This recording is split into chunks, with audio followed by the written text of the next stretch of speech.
This is a presentation that I'm really excited about delivering because I think it's arguably one of the, I'd say the biggest reason why people don't earn more money. It's all because they have certain hang-ups around money.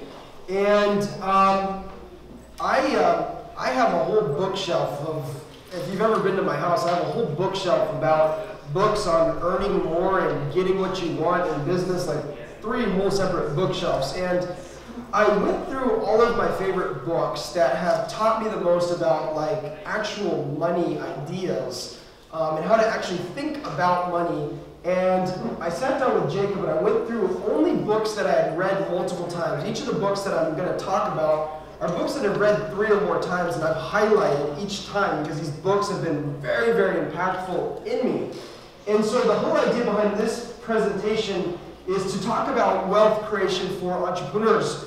We're going to talk about the 80% of it, which is in between the ears, and how do you actually think about money. And I guarantee you that some of the stuff that you're going to learn is different than any of the other self-help personal development books that you've read. And I guarantee you that some of the stuff that I'm going to talk about may make you a little bit uncomfortable to start.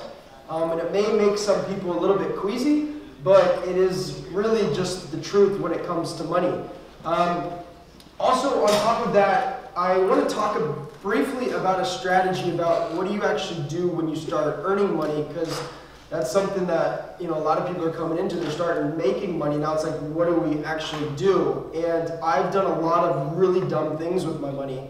And I've went out and I've taken the time to study a lot. And I found a strategy that I think is the safest, best way to set yourself up financially for life. So I would like to share that with you. So we're going to talk first about like the psychology and these hang-ups around money and like how do you get more of it, how do you make yourself magnetic to it. And the first book that I kind of want to talk about is this book called Think and Grow Rich. Show of hands, how many of you guys have read Think and Grow Rich? Everyone in here, right? You've read Think and Grow Rich. There's this story that, I can't remember who I heard this story from, but there's this story about this pastor who's a pastor of the church. He's an amazing man, amazing father, and he is contributing to the community, and he gives money to the community, and he's got this beautiful church. And one day he's out and he's mowing his lawn, and he's just mowing his lawn. He sees this little girl walk by that's like 6 years old wearing a little sundress, and he thinks, huh, I wonder what that would be like. And he just had a thought. He's a pastor, he's a good man, he's a good person. And so that was it. 6 months goes by, and out on his front yard again, and he sees this little girl walk by, and he has that thought again, where he thinks, huh, I wonder what that would be like. And time goes by, and now it's like a couple months later, and he sees that little girl again, and he starts thinking about it more frequently. Like, huh, I wonder what that little girl would be like. And he gets to a point where he's thinking about it like once a month. And he gets to a point where he's thinking about it like once a week. And he eventually gets to a point where he's thinking about it nonstop. Like that's the only thing that he thinks about. And word gets out, and he ends up raping this little girl. And he's a good man. And he's a pastor of a church. And he contributes to the community, and he rapes this little girl. And I tell you that because it's the same process of how you get anything in your life. You start thinking about something once, and then you think about it again, and then you think about it more regularly, and then you think about it often, and then it's the only thing that you can think about, and what happens next? Boom, it happens. And I'll tell you a personal story from my life. Me and Harrison, when we first moved into Delray Beach, one of the things that we always wanted to do is he always wanted to own a boat, and so did I. And so we just started talking about, oh, there's this boat club down the street, and we should, become members of the boat club. That was the thought one day. And then a couple months go by, and we said, well, how much does that boat club cost to actually be a member of it each year? And we started thinking, like, oh, that's pretty good. And a couple months go by, and then we keep talking about it, like, oh, let's go down to the boat club. Let's go check out the boat club, see what kind of boats they have. Next thing you know, we're in the office with the guy sitting down with them and talking about becoming members of the boat club.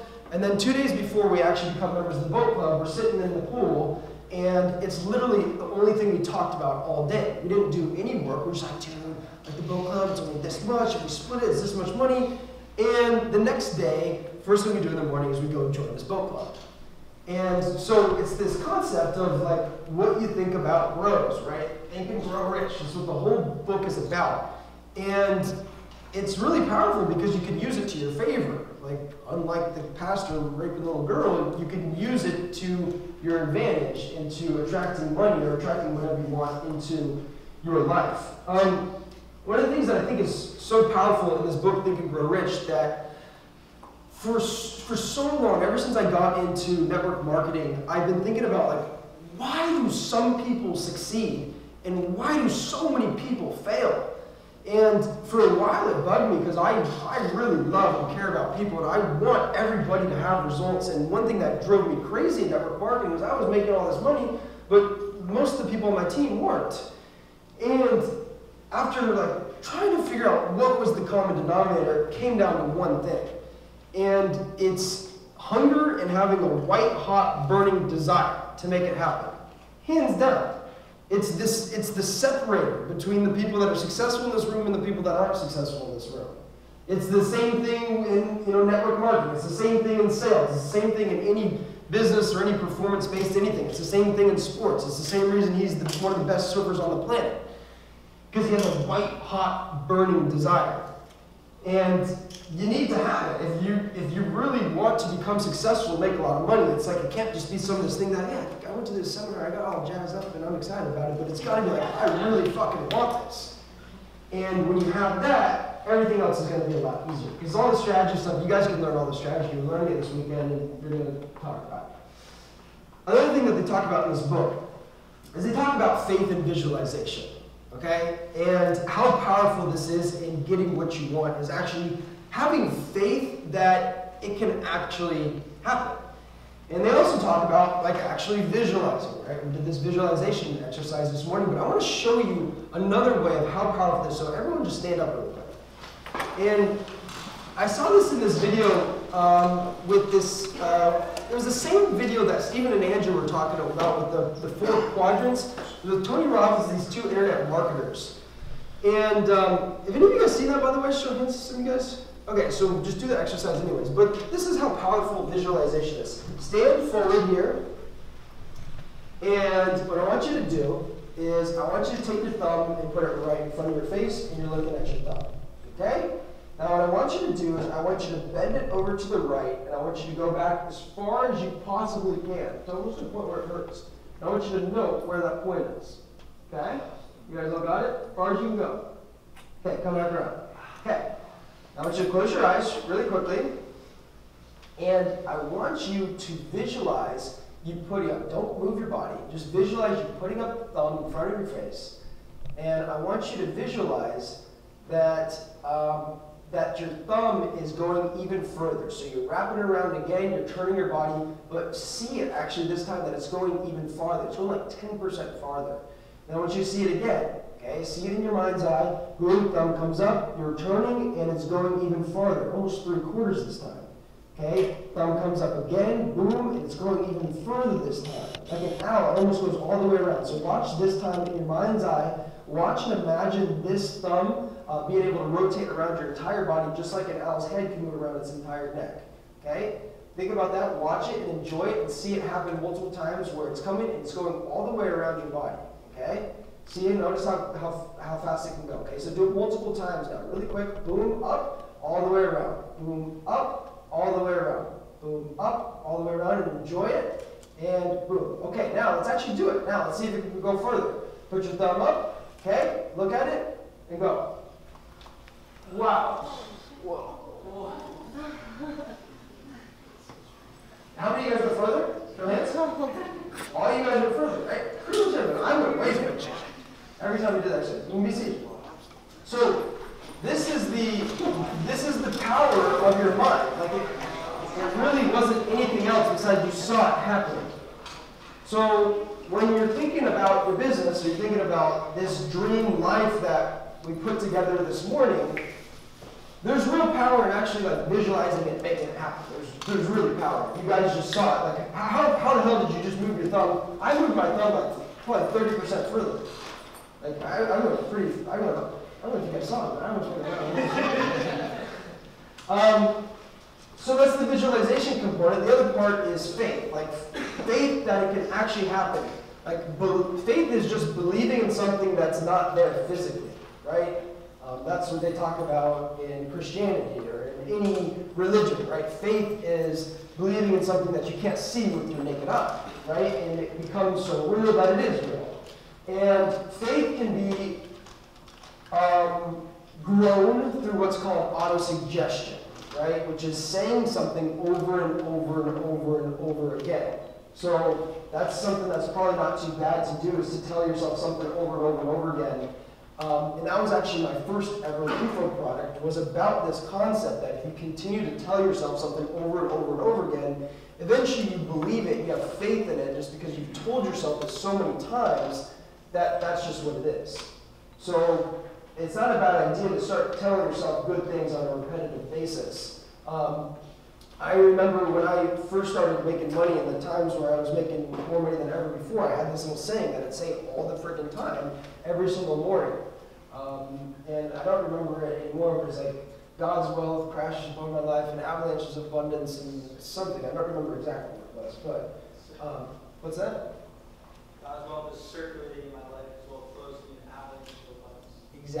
Exactly. And I just tell myself this, it sounds weird, but I tell myself that over and over again, and I think that it really worked. Let's keep on going.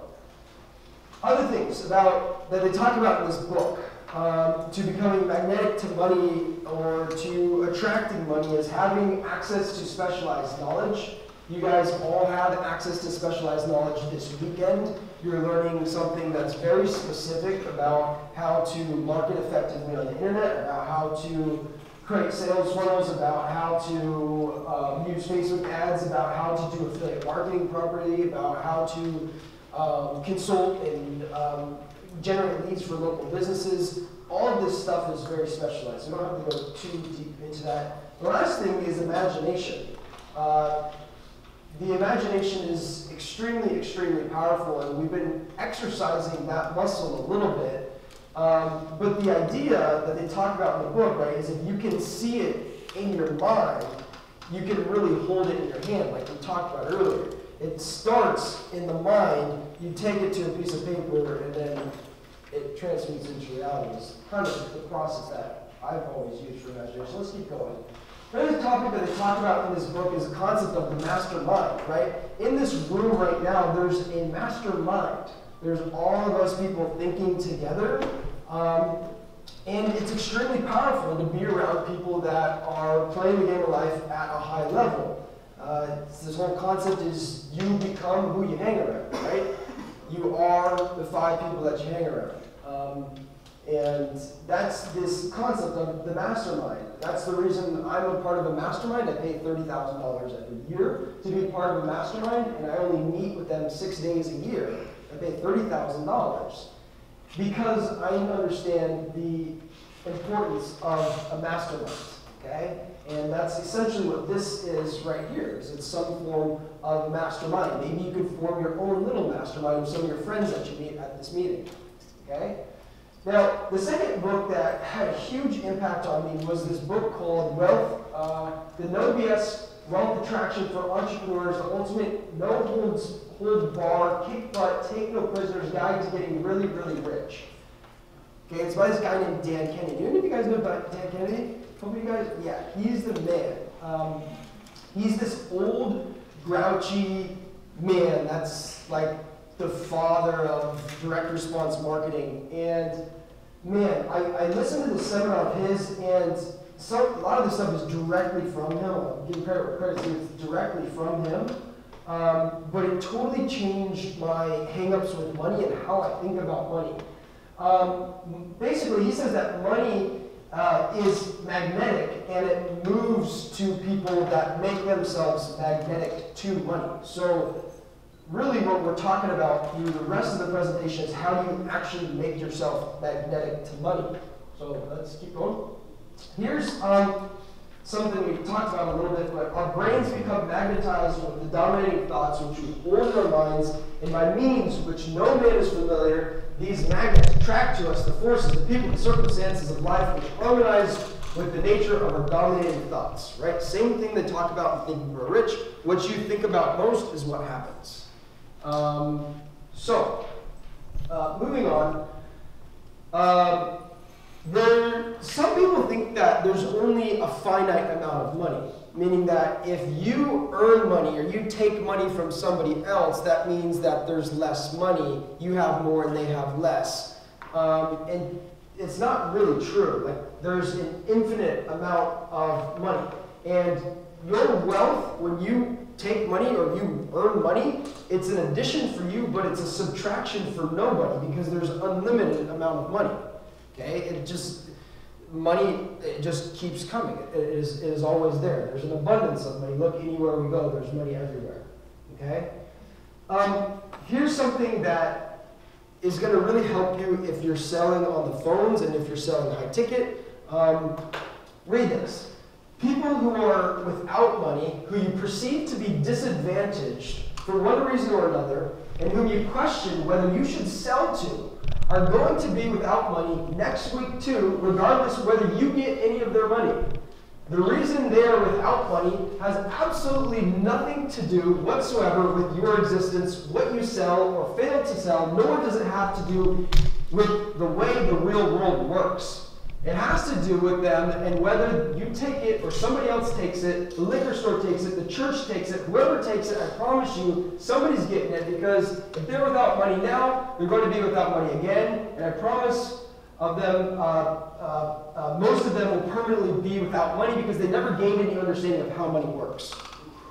So this was a big thing for me because I used to get hung up as like even from network marketing, selling small stuff to selling more expensive stuff, I got hung up. Like, this person, he's got, $500 to his name, he's got $100 to his name, he's in a much less privy financial spot than I is. Do I really need his money? And I used to get really hung up on this. Should I actually collect money from this person, or should I not? And it really helped me understand, like, it doesn't matter if I take it, or like he's saying, the liquor store takes it, the church takes it, the other guy takes it. Somebody's going to get the money, so it might as well be me, right? He's going to give it to somebody, so it might as well be me.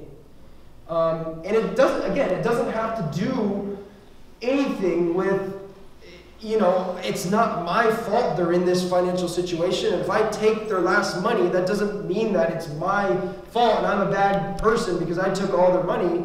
That has nothing to do with it, okay? They're in that particular position because they haven't figured out how money works. Does that make sense? I mean, when I first heard that, I was like, it's a little bit uncomfortable to hear that, but it's just the way it is. It really is just the way it is. Here's another big hang-up I had. I thought that I needed to be a good spiritual person in order to make money. And while I like to believe that I am, in this book he says, being moral, spiritual, good, deserving person alone is just not sufficient. Money has no moral conscience. It finds way into the hands of pornographers just as it finds its way into the hands of Bible publishers. So this is another thing that, like, money it's just a piece of paper. It's not like, oh, I'm doing something really good for people, or I'm doing something really bad. It doesn't matter. Like, money is going to go to people for certain reasons, which we're going to talk about a little bit. It doesn't matter what you're selling. It doesn't matter if you're selling cocaine or you're selling vitamins. Like, it's going to go to people, right? Those sort of things. So, yeah, money doesn't have a conscience. It's just pieces of paper. It doesn't know what you do, or it doesn't care. It just moves around to people that make themselves magnetic to it. Okay? Continue on. This is huge. You can tell somebody's income by the books that they read and the people that hang around. It's the truest statement ever. When I first got into entrepreneurship, I was in college. I was a frat boy. I hung around other frat boys, which was probably the reason I was a frat boy. I didn't read books. And I liked to party a lot. I liked to do, put stuff up my nose. I liked to drink alcohol. And I like to chase women around because that's what all my friends like to do, right? That was my 5 friends. I hung around. I was the 6th. Getting successful in my first business was really as easy as starting to hang out with people that were successful in my business. It was literally that simple. Because they were all doing it, they were successful, and like I just hung around and it just like wore off on me. So it is what it is. So if you think about it right now, you're probably pretty similar to the people that you hang around, right? So this is huge. Also the books that you read, okay? It's just, it is what it is. Like the books that you read have a huge impact on your life, whether you live or not. One thing I've noticed from like being around like wealthier and wealthier people is that wealthy people are like very comfortable talking about money. I've noticed that like broke people, they feel like weird talking about it, like how much they have, how much stuff is going to cost, whether they can afford it or not. They talk about it like weirdly, or it's even like they don't, they're like timid to talk about it. They don't really like to talk about it. Versus being around wealthy people, they love talking about money. They're very comfortable talking about money. And that's just something that I've noticed is wealthy people, they are way more comfortable talking about money.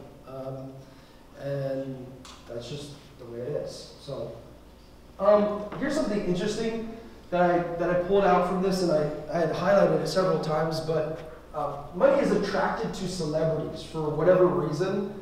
So whatever you can do to make yourself a celebrity or get around celebrities, money is just attracted to that. Like, I mean, like, you know, Kim Kardashian, like, what does she really do? Like, I don't really know.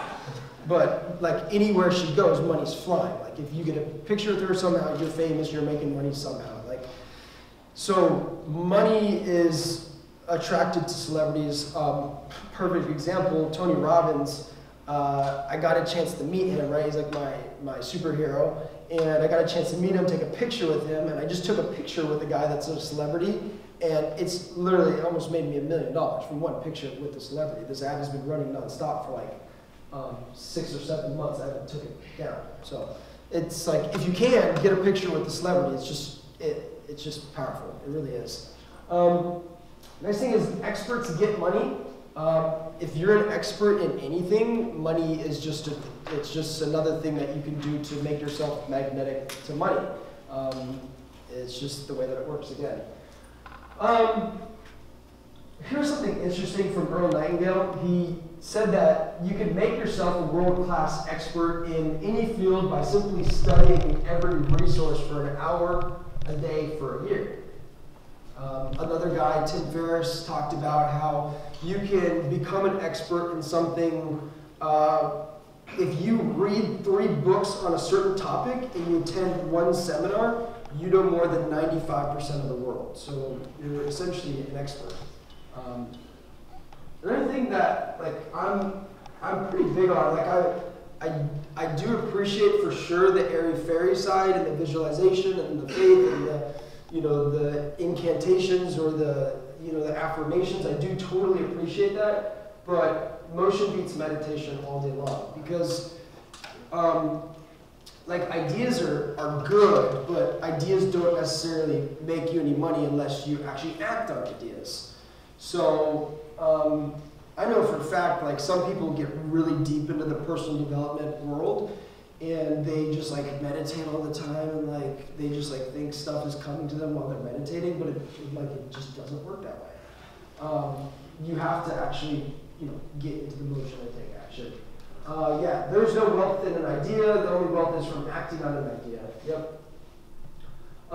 Here's a huge thing: is ask and you shall receive. If you don't ask, you don't get. It's plain and simple. Like Harry's great at this. He understands this very, very well. Like if you don't ask, it's the Jewish blood or something, but like if you don't ask, you don't receive, and he understands it very well. It's something I learned from Harrison.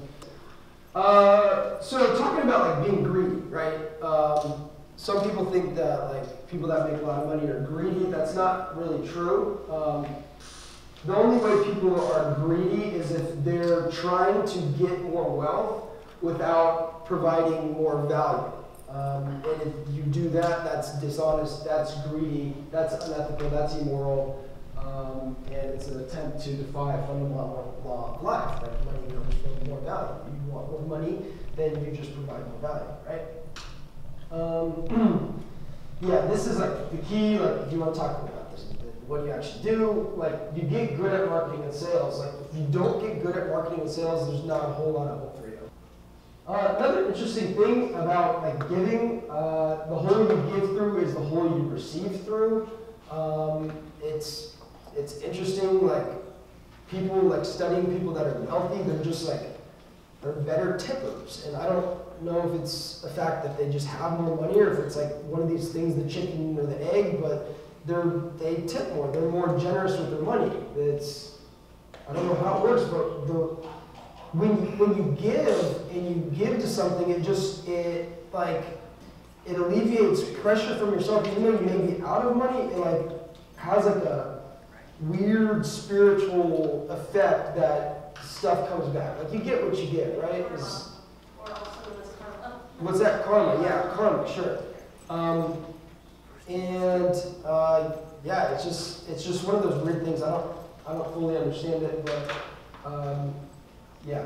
Wealth rarely rewards wimps, so it's just the fact of the century. If you're a wimp, if you're scared, or you're a coward, you're not ever going to get wealthy unless you're born into wealth. It's not going to happen. So you need to grow some balls. You know, you may need to grow some balls, but other practical things that I thought was really good from the seminar was like carry $100 bills in your wallet or like in your money clip, and it just creates this feeling of abundance because you have like say like $300 bills in your wallet. Even if you never use it, you just feel that, and when you pull out your wallet to pay for anything, $300. You know, I have hundreds of dollars in my wallet. You go past things and you think, look at all the stuff that I can buy. It's literally just prosperity consciousness. You know, you see these big $100 bills, it makes you feel good and it makes you feel abundant. Another thing that I took away was that you should really automate your bills because it's this whole prosperity consciousness thing again, where if you have bills like lined up on your kitchen table and you get the mail and then there's all these bills and you've got to like pay the bills, like you should not get the bills in the mail, I think personally, because it's just like all you think about is like debt, and you think, you know, shit, I have these bills and I got to pay more money. We're thinking about outgoing money, where you should just automate that. Like you should be financially savvy and look at your statements and stuff, but you shouldn't like keep getting reminders all the time in your mail of these physical things of bills that you have to pay. Versus one of the things that I love about Enagic, which is a direct sales company that I'm a part of, is they send physical checks in the mail. And I really began to appreciate physical checks because once I started doing this, I kept getting checks in the mail and I didn't get any bills in the mail. And so I didn't really think about my bills that much. I just was thinking about the checks that were flowing. So it's like this thing, this prosperity consciousness. Am I thinking about the abundance of money or am I thinking about the lack of money?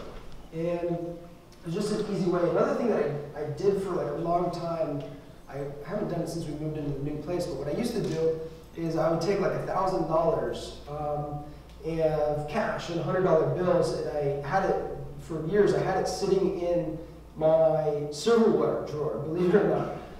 So do you remember this? Where I had all this money sitting in the silverware drawer, so every time I went and I opened the fork, which is like the most common thing that I get in my house, right? I would see these hundreds and hundreds of dollars of bills that were like, that was I just saw money. I just saw more money, and it was at the forefront of my mind every time I go to eat something. versus what most people do, right? Most people, they have bills that are stacked up like right next to the counter, at least at my parents' house, they have bills stacked up like right next to the, where the, where they get the forks and stuff like that. Whatever you call that. Somewhere, that's it.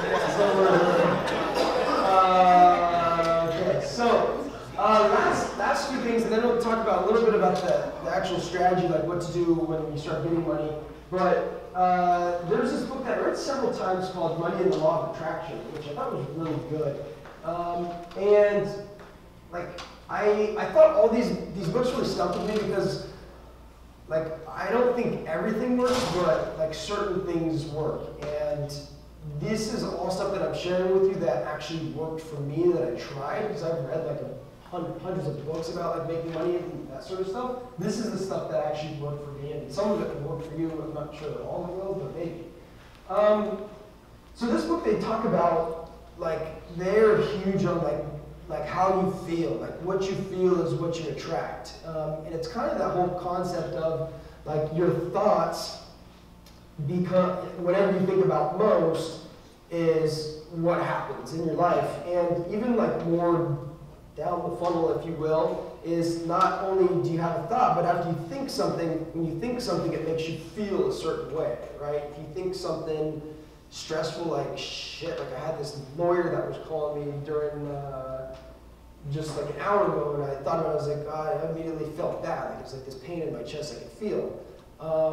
And versus if you think something good, like you get grateful and you feel it in your heart, you totally feel differently. And when you feel that way, you're essentially putting out some sort of energy into the universe, right? Where whatever it is that you feel and whatever you put out is what comes back. And that's what this whole book is kind of about. So in order to feel abundant, or in order to attract abundance, you must feel abundance. Like in order to attract, and to make it even dumber, like in order to attract good things, you need to feel good.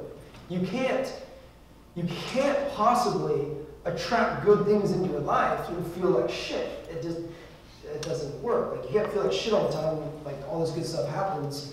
One thing that I really admire my girlfriend for is she is somebody that is like extremely positive, and she's like always a really fun, good, light energy to be around. And she has all this like amazing stuff that just happens to her like really effortlessly and really beautifully. And I really believe it's because she's putting that out, and she's always like, I don't even know why this is happening to me. Like, I don't know why God is so good to me. But I like really believe it's because she feels really good a lot of the time. Like at least I feel it when I'm around her. So that was a good one. And give it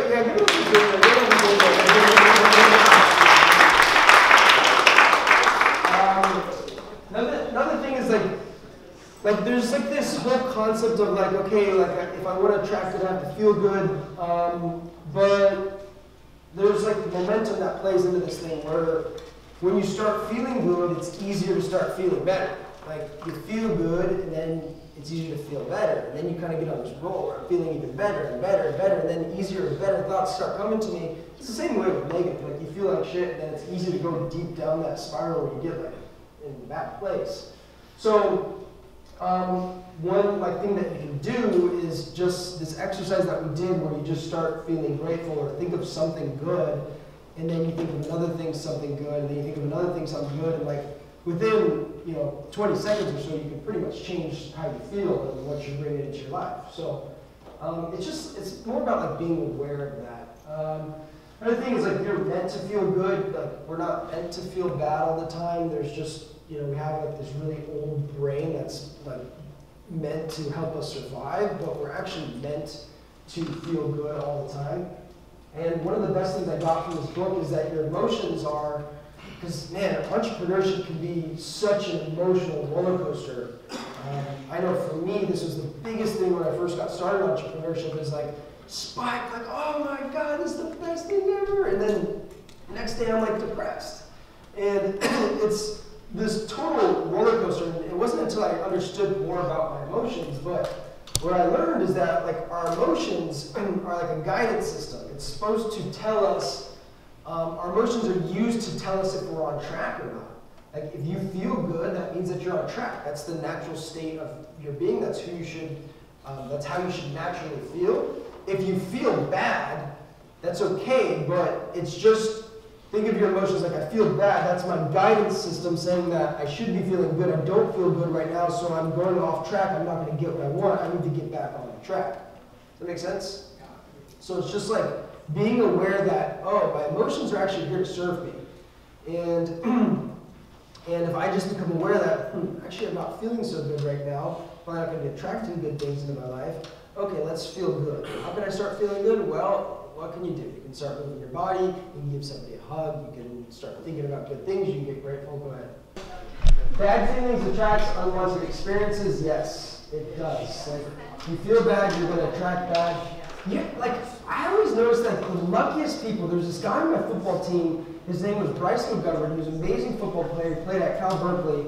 And, like, I don't know what it was, but he was, like, the luckiest mother ever. Like, he would make the most ridiculous catches that were, like, completely luck. And, I mean, he's really good, obviously, but, like, I don't know. Like, some of the stuff was, like, really, really lucky. And it wasn't only that, but, like, as I hung out with him in high school, I noticed, like, all this lucky stuff just happens to him. And I really think knowing now is just because like, he felt good like all the time. Like, he's like a Susan, somebody that like feels good like, all the time, you know. So the thing is, money is like your breath. It comes in and it goes out. There's no need to hold your breath or guard your money because there's always more coming. Like, sure, you guys may have been through tough times, and so have I, where I've been in debt, I've been broke, but look at it here. You're still eating, you're still alive, it's still coming. It's not like there's a shortage of money, like it's always there, it's like your breath. So it doesn't mean you can just be done with your money, just spend it on whatever you want to spend it on, but it doesn't mean you have to doesn't mean you should hoard your money, you know, and like be so frivolous and uptight. You notice like, I don't know.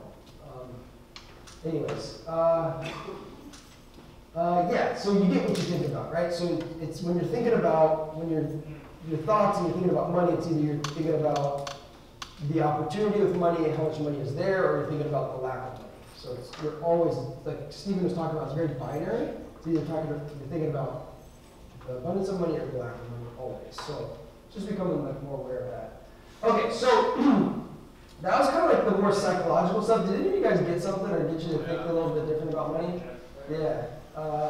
Some of that stuff was really big for me. So now I want to talk about like what do you do when you actually have money? And I'm not here to say like I'm an investing expert, because I'm definitely not. But I've made really poor investments in my life, and so that caused me to want to really learn what to do with my money, because I've literally wasted $100,000 in investments that are just bad investments that people ran off with the money, and I never saw a single return from it. I didn't get the money back, all sorts of stuff. So that is what caused me to become a very cautious investor, because I used to just throw my money at anything. Like I'm like the easiest sell ever. Like you guys can really sell me anything. Like I'm a really easy sell. So I met these guys that are part of my mastermind group, and they're brilliant, and they talk about a whole different strategy to investing that's pretty much polar opposite to what is taught to the majority of the planet. Us as entrepreneurs, we're very different than normal people, okay? And while the investing advice is great for normal people that are just normal people, for entrepreneurs it's really, really bad advice. So this is so brilliant. When I heard this, like, I just resonated with it so strongly that I had to share it with all of you guys. But we're going to talk about like your number one asset, what that is, how to get the most out of that. We're going to talk about what your number one investment is, what that is, and how to get the best return on that, and then your number one strategy for investing. Okay? So let's keep going. Here is the breakdown. The number one asset as an entrepreneur is you. You're the only thing that you can ever bet on. You are your number one asset. You're a better asset than, I don't know, whatever you have paying it. You're the best asset So first and foremost, the best return on investment that you'll ever get on your money, because all I think about is I think about what is my return on investment? Like, what am I spending, what am I getting out? That's what that whole product Digital Cash Flow Secrets is about. It's like, how have we been able to consistently book $1 ads and get $25 back, like for the past 6 to 9 months? How have we been able to do that? And that's great, like getting $1 and getting $25 out, but you are a way better investment than even that. Believe it or not. So, because if you didn't invest in, if I didn't invest in myself, I would never know how to do that, how to get $25 out of the dollar, right? So I first invested in myself. So you are your number one asset. Always invest into yourself, into your skill sets. So stuff like this, courses, training programs, books, anything you can do to get better at your craft or at your skill, which a lot of you guys, it's digital marketing, internet marketing, investing into your mindset, which is huge.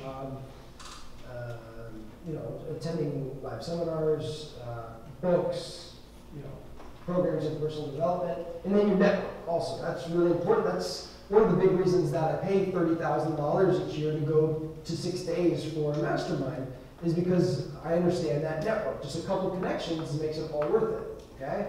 So that's your number one asset, despite what, if somebody say your home's your number one asset or whatever, that you are your number one asset. So take yourself more seriously than you take your home or any other investment strategy that's out there.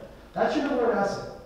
So that's where your money should go first, always. If you're an entrepreneur. If you're not, then this is bad advice. But if you're an entrepreneur, then this is great advice.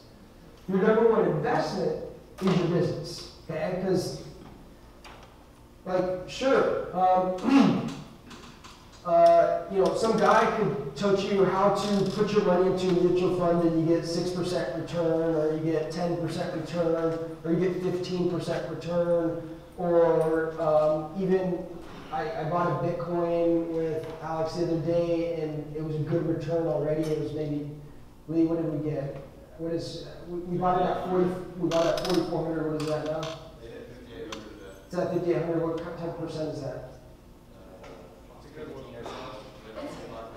45%. So 45%, that's pretty good, right? It's good, but with my business, I get 2,000% return every month, month after month after month. So, the Bitcoin thing is cool, but my business is way better asset than, and your business, chances are, is way better asset than any investment strategy. Does that make sense? Because it's all about return on investment, right? That's the reason you invest, is to get a return. So investment into your business, investment into sales, investment into systems, investment into people, right? That's something that's important too, is investing into your team if you have a team. So that's the concept behind that. Your business is the number one investment. There's no questions asked, unless you have a really bad business.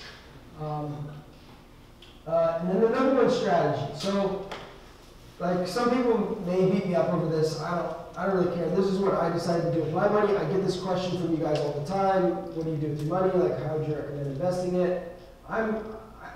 This is what I did. This is how I do it. I'll just tell you. My strategy has been to take, and I took this straight from the book called Money Master the Game. Tony Robbins basically interviewed 50 billionaires that are all self-made billionaires.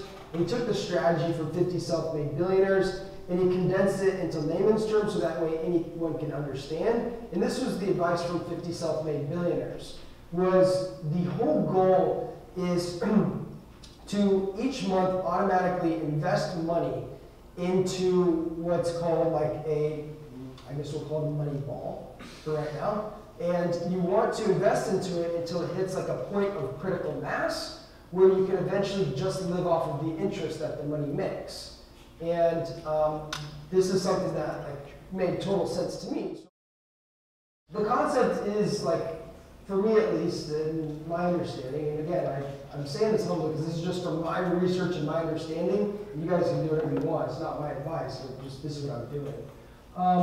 Is to bet on the greatest to bet on the greatest companies in the world.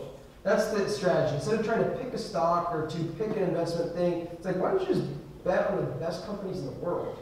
Like, that's probably a pretty good investment strategy, is to bet on these big companies. The S&P 500, for example, has got a 10.28% return on each money from 1985 to 2015, which is pretty good, right? We're just talking about 10%. And exactly, the whole goal is to build a money machine. The keys to it is really to set up a way where you can contribute automatically when you don't even see it. This has been the key for me at least, is each month I contribute to it. I don't even like see that money. It just is in this little index fund.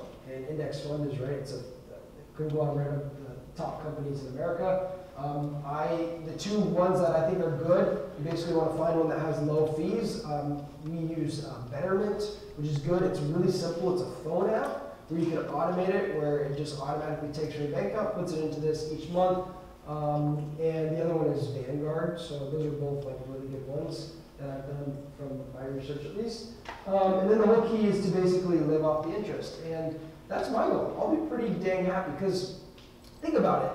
When you get to this point where, say you have $1 million in there, or $2 million, or whatever the number is, right? Well, here's a good idea, right? Remember your total lifestyle expense? Remember that number, whatever it was? It was $10,000. Just how much money do I need to have in this ball, making 10%, and then I know that number. And that's like the ultimate lifestyle. And it's more about less about the lifestyle, but it's about the security and the comfortability. Like, come on, if you guys had $20,000 each month coming into you that you didn't have to think about, that you didn't have to operate a business, that you didn't have to put out an ad, that's like real financial freedom, real financial security. So obviously all of this stuff is a strategy, that you can use from taking the money that you earn in your internet business and put it there. That's ultimately me. It's like I know that I want to have $20,000 a month paying me every single month, so I know I have to get to that number as fast as possible. Once I do that, I'll probably chill for a little bit, and then I'll probably go do some freaking like awesome stuff, like really try to take over the world, because I have no pressure. I have really no pressure. So that's that. Warren Buffett's secret, he says that my wealth has come from a combination of living in America, some lucky genes, and the power of compound interest. So the idea, when's a good time to start contributing to this money ball is now or yesterday.